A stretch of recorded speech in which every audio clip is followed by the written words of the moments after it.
Hello everyone, আসসালামু আলাইকুম। কেমন আছেন আপনারা? আলহামদুলিল্লাহ, আমি তো অনেক ভালো আছি।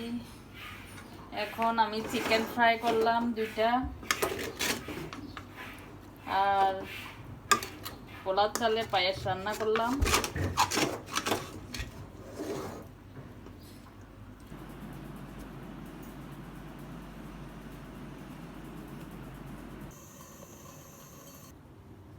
ভাত রান্না শেষ করলাম, আলু ভর্তাটাও বানিয়ে নিলাম।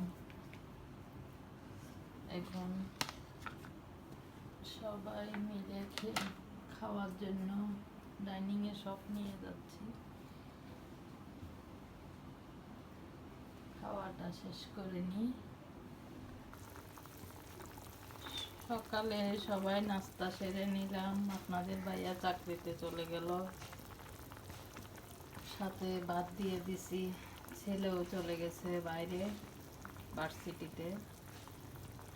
মুরগিটাও রান্না করে নিলাম।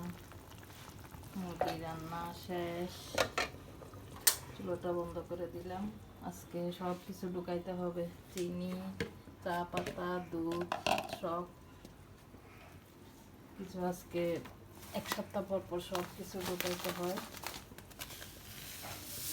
কিছু ঢুকাই নিচ্ছি।